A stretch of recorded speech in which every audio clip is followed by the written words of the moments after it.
అగ్ని ప్రమాద ఘటనలో 17 మంది చనిపోయారు. మృతుల్లో 2 చిన్నారులు, 4 మహిళలు ఉన్నారు. ప్రమాదంతో భవనంలో ఉన్న పలువురు ఊపిరి ఆడక స్పృహ కోల్పోయారు. దీంతో వారిని ఉస్మానియా, యశోద, డిఆర్డీఓ, అపోలో ఆసుపత్రులకు తరలించారు.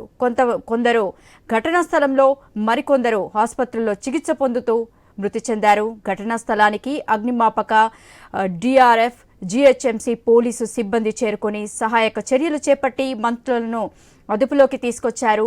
భవనంలో ఉన్న మరికొందరిని బయటకు తీసుకొచ్చారు. 10 అగ్నిమాపక యంత్రాలతో సహాయక చర్యలు చేపట్టారు. గుల్జార్ హౌస్ పరిసరాల్లో దట్టంగా పొగ కమ్ముకోవడంతో శ్వాస తీసుకునేందుకు స్థానికులు ఇబ్బందులు పడ్డారు. ఇప్పటికే కేసు నమోదు చేసుకున్న పోలీసులు దర్యాప్తు చేస్తున్నారు.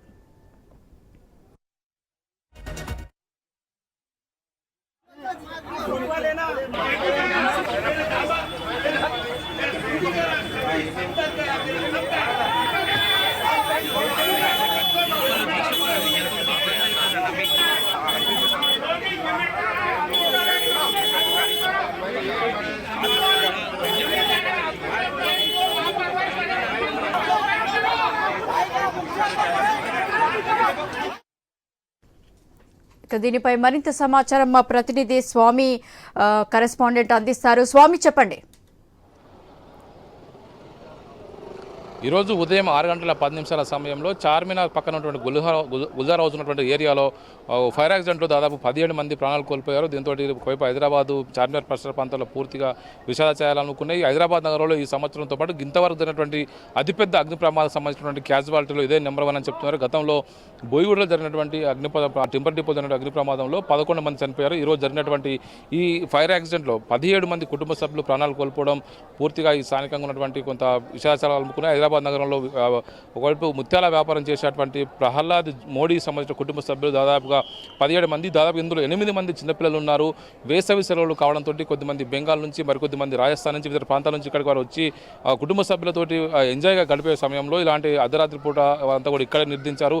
ఉదయం 6 గంటల సమయంలో ఇక్కడ ఎయిర్ కండిషనర్ సంబంధించినటువంటి ఒక బ్యాక్ సైడ్ ఉన్నటువంటి కంప్రెసర్ బ్లాస్ట్ కావడంతో ఒకవైపు ఫైర్ యాక్సిడెంట్, ఒకవైపు సంబంధించినటువంటి ఫైర్ షార్ట్ సర్క్యూట్ అయ్యి ఈ ఫైర్ యాక్సిడెంట్ కారణం ఏందని చెప్పారు. మనం చూస్తున్నటువంటి ఈ బిల్డింగ్ మాత్రం ముందు సైడ్ కేవలం ఒక 3 షట్టర్స్తోనే ఒక బిల్డింగ్ కనిపిస్తుంది. దీని తర్వాత మరొక 2 అంతస్తులో మరొక బిల్డింగ్ ఉంది. ఆ బిల్డింగ్లోనే వారంతా కూడా నిద్రించినట్టుగా తెలుస్తుంది. అందులోనే ఉదయం తెల్లవారుజామున 6 గంటల 10 నిమిషాల సమయంలో ఈ ఫైర్ యాక్సిడెంట్ జరిగింది. ఇక్కడ చూస్తున్నాం కొద్దిసేపటి క్రితమే ఇక్కడికి బట్టి విక్రమార్క, డిప్యూటీ సీఎం బట్టి విక్రమార్కతో పాటు మిగతా పోలీసు సిబ్బంది అధికారులంతా కూడా వచ్చి ఈ సంఘటన స్థలాన్ని పరిశీలించి వెళ్లారు. వారు చనిపోయినటువంటి మృతులకు సంబంధించిన మృతదేహాలకు ఉస్మానియా ఆసుపత్రిలో పోస్ట్ మార్టం పూర్తి చేసి వారి నివాసాలకు వారి శవాలను అందజేయడం జరిగింది. మనం చూస్తున్నాము కొద్దిసేపటి క్రితమే ఇక్కడికి ప్రజాశాంతి పార్టీ అధ్యక్షులు కేఏ పాల్ ఇక్కడికి వచ్చారు. కేఏ పాల్ ఇక్కడ వారి సంఘటన స్థలంలో జరిగినటువంటి పరిస్థితిని స్థానికంగా ఉన్నటువంటి పోలీసు అధికారులను అడిగి తెలుసుకుంటున్నారు. ఒకవైపు వరుసగా ఉదయం నుంచి కూడా కేంద్ర మంత్రి కిషన్ రెడ్డి కూడా ఇక్కడికి వచ్చి సంఘటన స్థలాన్ని పరిశీలించి వెళ్లారు. సంఘటన జరిగిన వెంటనే ఫైర్ ఫైటర్స్ అంతా రంగంలో దిగి వారందరినీ కూడా కాపాడే ప్రయత్నం చేశారు. అప్పటికే పెద్ద ఎత్తున కూడా లోపల స్మోక్ అంతా ఫామ్ అయి ఉండి వాటికి బయటికి తీసుకురాలేని పరిస్థితుల్లో గోడలకు సంబంధించి హోల్ చేసి పిల్లల్ని వాళ్ళందరినీ కూడా రక్షించే ప్రయత్నం చేసినప్పుడు కూడా వాళ్ళందరినీ ఇక్కడి నుంచి కంచన్బాగ్ అపోలో, అదేవిధంగా యశోద, మలక్పేట, ఉస్మానియా ఆసుపత్రి, కేర్ వైపు నాంపల్లి ఆసుపత్రులకు తరలించినప్పుడు కూడా చాలామందిని కాపాడలేకపోయారు. చాలంతా కూడా పూర్తిగా గాయపడేంతా కూడా చాలామంది మృత్యువాత పడ్డారు. మొత్తానికి హైదరాబాద్ నగరంలో ఇంతవరకు జరిగినటువంటి అతిపెద్ద ఫైర్ యాక్సిడెంట్గా దీన్ని చెప్పుకోవచ్చు. బయటికి మాత్రం మనకు కనబడుతున్నటువంటి బిల్డింగ్ మాత్రం పెద్ద మనకు ఇంపాక్ట్ ఏం కనబడలేదు. కానీ దీని వెనుక మరొక 2 అంతస్తుల బిల్డింగ్ ఉంది. ఆ 2 అంతస్తుల బిల్డింగ్లోనే వారి కుటుంబ సభ్యులు ఉన్నారు. వారికి సంబంధించినటువంటి వారందరూ కూడా లోపటే వారి నివాసాలు కూడా లోపడే ఉండున్నారు తెలిసి చెప్తున్నారు. హైదరాబాద్ నగరంలో ఉన్నటువంటి పాత బస్తీ ఏరియాలో చాలా చోట్ల కూడా ఒకవైపు షాప్స్తో పాటు మరోవైపు వీళ్ళందరినీ కూడా పెద్ద ఎత్తున కూడా ఇందులో వారి వ్యాపార సముదాయాలు నిర్వహిస్తూ ఉంటుంటారు. వారితో పాటు బయట ఒకవైపు నివాస ప్రాంతం అందులో ఉంటుంది. ఒకవైపు కొన్ని కార్ఖానాలు కూడా వారికి సంబంధించి అనుబంధంగా లోపల నడుపుతూ ఉంటుంటారు. ఎక్కడైనా చిన్న యాక్సిడెంట్ జరిగినా కూడా పెద్ద ఎత్తున కూడా ప్రమాదం సంభవించే అవకాశం ఉంటుంది. దీంతో వీటి విషయంలో పూర్తిగా స్ట్రిక్ట్గా యాక్షన్ తీసుకోవాలని చెప్పేసి కేంద్ర మంత్రి కిషన్ రెడ్డి ఒకవైపు ఈరోజు ఉదయం రాష్ట్ర ప్రభుత్వానికి ఒకవైపు సూచించారు. ఒకవైపు ఏ విధంగా అయితే ఒకవైపు ప్రాపర్టీ ట్యాక్స్ కావచ్చు, ట్రేడ్ లైసెన్స్ తీసుకున్నప్పుడు ఎంత స్ట్రిక్ట్గా వారిని ఒకవైపు జిహెచ్ఎంసీ సిబ్బంది ఏ విధంగా వారు స్ట్రిక్ట్గా వ్యవహరిస్తారో ఈ ఫైర్ ఫైట్ సంబంధించిన విషయంలో కూడా అందరూ స్ట్రిక్ట్గా ఉండి వారి విషయంలో కఠిన చర్యలు తీసుకోవాలి. నగర వ్యాప్తంగా ఫైర్ సేఫ్టీకి సంబంధించి ఒక డ్రైవ్ నిర్వహించాలని చెప్పేసి కూడా వారికి సూచించారు. నగరంలో అనేక ప్రాంతాల్లో కూడా ఈరోజు మైలార్దేవపల్లిలో కార్ఖానాలో కూడా దాదాపు 52 మందిని ఫైర్ ఫైటర్స్ రెస్క్యూ చేసి వారిని కాపాడగలిగారు. ఆ కార్ఖానాలో జరిగినటువంటి భారీ ప్రమాదంతో పెద్ద ఎత్తున కూడా ప్రాణాపాయం సంభవించే తోటి కూడా వారందరూ కూడా ప్రాణాలు రక్షించుకోవడం కోసం ఆ బిల్డింగ్ పైకి వెళ్ళి తలదాచుకోవడంతో వారందరూ కూడా ఫైర్ ఫైటర్స్ రక్షించి బయటకు తీసుకొచ్చారు.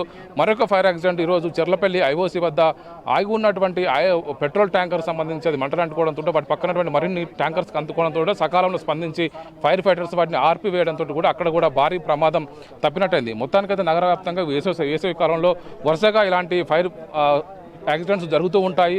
దీంతో పోలీసులు కూడా ముందస్తుగానే వారికి సంబంధించిన విషయంలో వారికి సంబంధించిన విషయంలో జాగ్రత్తగా ఒక అవేర్నెస్ కార్యక్రమం ప్రతి సంవత్సరం నిర్వహిస్తూ ఉంటున్నారు. ప్రతి ఎస్టాబ్లిష్మెంట్, కమర్షియల్ ఎస్టాబ్లిష్మెంట్లో, ఒకవైపు రెసిడెన్షియల్ ఎస్టాబ్లిష్మెంట్లో ఫైర్కి సంబంధించిన నార్మ్స్ ఖచ్చితంగా పాటించాలి. వారికి సంబంధించిన విషయంలో ప్రికాషన్స్ తీసుకోవాలి. ఏదైనా ప్రమాదం జరిగితే బయటికి ఒకవైపు వాళ్ళ బాధితుల్ని బయటకు తీసుకురావడానికి యాక్సెస్ రూట్లు ఉండాలని చెప్పేసి కూడా వారంతా సూచిస్తున్నారు. మనం చూస్తున్నటువంటి ఈ బిల్డింగ్కు ఇదే మెయిన్ యాక్సెస్ పాయింట్గా ఉంది. లోపలికి వెళ్ళిన వారు బయటికి రావాలన్నా పోవాలన్నా ఇదే మెయిన్ రహదారి, దీనికి సంబంధించి దారిగా ఉంది. దీనికి సంబంధించి షట్టర్స్ క్లోజ్ అయి ఉండి ఉదయం పెద్ద ఎత్తున కూడా స్మోక్ వ్యాపించినంత కూడా వారందరూ కూడా బయటికి రాలేక లోపలనే అందులోనే విలువెల్లాడి చాలామంది కూడా అగ్ని ప్రమాదానికి బారిన పడి వారంతా కూడా మృత్యువాత పడ్డారు. ఇందులో చాలామంది చిన్నపిల్లలు ఉండడం కూడా అందరినీ కలిసివేస్తుంది. ప్రహ్లాద్ జోషితో పాటు మిగతా వారి కుటుంబ సభ్యులు దాదాపుగా అందరూ 70 ఏళ్ల పైన 60 ఏళ్ల పైన పడ్డ పెద్దవాళ్ళు ఉన్నారు, వృద్ధులు ఉన్నారు, యువకులు ఉన్నారు, చిన్నపిల్లలు దాదాపు 8 మంది చిన్నపిల్లలు ఈ ప్రమాదంలో ప్రాణాలు కోల్పోయారు. వారికి సంబంధించినటువంటి పోస్ట్ మార్టం కార్యక్రమం కొద్దిసేపటి క్రితం ఉస్మానియా ఆసుపత్రి మార్చిలో కంప్లీట్ చేసి వారి కుటుంబ సభ్యులకు ఆ బాడీస్ కూడా అందజేయడం జరిగింది. వారికి సంబంధించినటువంటి అత్తాపూర్లో ఉన్నటువంటి ఏరియాలో 10 మందికి, మిగతా ఇతర బాలనగర్తో పాటు మిగతా ప్రాంతాల్లో వారి కుటుంబ సభ్యులకు వారి మృతదేహాలను పోస్ట్ మార్టం పూర్తి చేసి సిబ్బంది అందించడం జరిగింది. మొత్తానికైతే హైదరాబాద్తో పాటు నగర వ్యాప్తంగా కూడా అనేక చోట్ల కూడా ప్రతి సంవత్సరం వేసవిలో ఇలాంటి ప్రమాదాలు చోటు చేసుకోవడం సర్వసాధారణంగా మారింది. దీంతో ఈ ఫైర్ సంబంధించిన నిబంధనల విషయంలో ప్రభుత్వం అత్యంత కఠినంగా వివరించి ఫైర్ సేఫ్టీ నామ్స్ పాటించాలని చెప్పేసి సూచిస్తున్నారు. మరోవైపు గచ్చిబౌలితో పాటు అనేక ప్రాంతాల్లో వరుసగా 10ల అంతస్తుల భవనాలు కూడా వరుసగా వెలుస్తున్నాయి. వాటిలో కూడా ఇప్పుడు ప్రమాదాలు జరిగితే వాటికి సంబంధించిన విషయంలో ఎలాంటి చర్యలు తీసుకోవాలని సంబంధించి కూడా ఇప్పటికే ప్రభుత్వం కూడా కొత్త fire tenders, robotic fire arms అని కూడా కొనుగోలు చేస్తూ ఉన్నది. పాత నగరంలో మాత్రం అత్యంత చిన్న సందు గల్లీలలో ఇలాంటి కమర్షియల్ ఎస్టాబ్లిష్మెంట్స్లో ఇలాంటి వ్యాపార సముదాయాల్లో ఇలాంటి ప్రమాదాలు చోటు చేసుకోవడం కూడా గతంలో పరిపాటిగా మారింది. రీసెంట్గానే బేగం బజార్లో జరిగినటువంటి ఫైర్ యాక్సిడెంట్లో ఆ కుటుంబ సభ్యులందరూ కూడా పూర్తిగా కాపాడి ఆ ఫైర్ ఫైటర్స్ వాటిని బయటికి తీసుకొచ్చి రక్షించడం జరిగింది. ఇలాంటి ఘటనలు వరుసగా హైదరాబాద్లో చోటు చేసుకుంటే గతంలో స్వప్నలో కాంప్లెక్స్ కావచ్చు, బోయిగూడ టింబర్ డిపో ఇష్యూస్ కావచ్చు, అంతకుముందు మలకపేటలో ఉన్నటువంటి శాంతి ఫైర్ వర్క్స్ హైదరాబాద్ నగరంలో అత్యంత పెద్ద ఫైర్ యాక్సిడెంట్గా చెప్తూ ఉంటారు. కానీ అంతకు మించి ఈరోజు జరిగినటువంటి ఫైర్ యాక్సిడెంట్లో 17 మంది చనిపోవడం అనేది కూడా అందరినీ కలిసివేస్తుంది. ప్రభుత్వం ఒకవైపు ఎంత పెద్ద మొత్తంలో కూడా ఇలాంటి అవేర్నెస్ కార్యక్రమాలు తీసుకొచ్చి ప్రజలు ఫైర్ విషయంలో జాగ్రత్తగా ఉండాలని సూచిస్తున్నప్పటికీ కూడా ఇలాంటి వరుసగా ఘటనలు చోటు చేసుకుంటూ ఉన్నాయి. ఇక నుంచి వరుసగా హైదరాబాద్ నగరంలో ఇలాంటి కమర్షియల్ ఎస్టాబ్లిష్మెంట్ విషయంలో ఫైర్ నిబంధనలు పాటించే విధంగా అన్ని రకాల నిబంధనలు పాటించే విధంగా ఒక డ్రైవ్ నిర్వహిస్తామని చెప్పేసి నగర ఇన్ఛార్జ్ మంత్రి పొన్నం ప్రభాకర్ ఇప్పటికే సూచించారు. దానికి సంబంధించిన విషయంలో మేము వరుసగా దీనికి సంబంధించిన విషయంలో మేము తీసుకుంటామని చెప్పేసి జాగ్రత్తలు కూడా తీసుకుంటామని చెప్పేసి చెప్పారు. ఇక్కడికి దీనికి సంబంధించి జరిగిన విషయాన్ని కూడా ఇప్పుడు ప్రజాశాంతి పార్టీ అధ్యక్షులు కేయపాలు జరిగిన విషయాన్ని కూడా పరిశీలిస్తున్నారు. పోలీసు అధికారులను అడిగి ప్రమాదం జరిగినటువంటి తీవ్రతను కూడా అడిగి తెలుసుకుంటూ ఉన్నారు. మొత్తానికి నగరంలో వరుసగా జరిగినటువంటి ఈ ప్రమాదాలకు సంబంధించి ప్రభుత్వం కూడా అలర్ట్ అయింది. కొద్దిసేపటి క్రితమే డిప్యూటీ సీఎం బట్టి విక్రమార్క ఈ సంఘటన స్థలాన్ని పరిశీలించి జరిగినటువంటి విషయంలో స్థానికంగా ఉన్న అధికారులు సిబ్బందితో మాట్లాడి త్వరలోనే ఈ ఫైర్ నిబంధనలకు సంబంధించి మరోవైపు హైడ్రా కావచ్చు, హైదరాబాద్ సంబంధించినటువంటి ఫైర్ సేఫ్టీ సంబంధించిన ఫైర్ డిపార్ట్మెంట్ కావచ్చు, జిహెచ్ఎంసీ, హెచ్ఎండి అన్ని డిపార్ట్మెంట్లకు సంబంధించి ఒక కోఆర్డినేషన్ మీటింగ్ ఏర్పాటు చేస్తాము. ప్రజాప్రతినిధులను కూడా ఇక్కడికి వారిని పిలిపించి వారితో కూడా ఒక కోఆర్డినేషన్ మీటింగ్ ఏర్పాటు చేసి మేము మాట్లాడతామని చెప్పేసి కూడా వైపు బట్టి తెలిపారు. మొత్తానికైతే నగర వ్యాప్తంగా జరుగుతున్నటువంటి మొత్తం ఇలాంటి ప్రమాదాల విషయంలో ప్రభుత్వం మరింత స్ట్రింజెంట్ యాక్షన్స్ తీసుకోవాలని చెప్పేసి కూడా నగర పౌరులు కూడా కోరుతున్నారు. ప్రజల ప్రాణాలకు సంబంధించి కొంత అలసత్వం లేకుండా ఇలాంటి ప్రమాదాల విషయంలో జాగ్రత్తగా ఉండాలి. ఈ వైపు బయటకు వచ్చి యాక్సెస్ లేని షాప్స్ విషయంలో కావచ్చు, కమర్షియల్ ఎస్టాబ్లిష్మెంట్ విషయంలో కావచ్చు మరింత అప్రమత్తంగా ఉండాలని చెప్పేసి సూచిస్తారు. మొత్తానికైతే జరుగుతున్నటువంటి విషయంలో అనేక మంది దీనికి సంబంధించిన విషయంలో జాగ్రత్తగా ఉండాలని సూచిస్తున్నారు. ఇక్కడికి వచ్చినటువంటి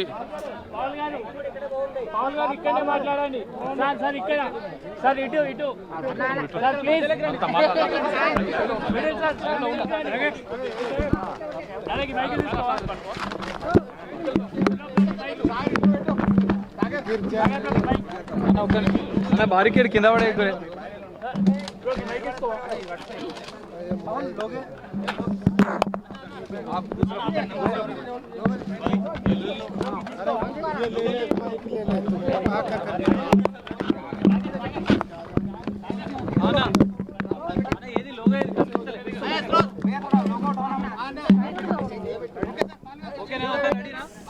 टीवी केबल ही अम्मा टीवी केबल केबल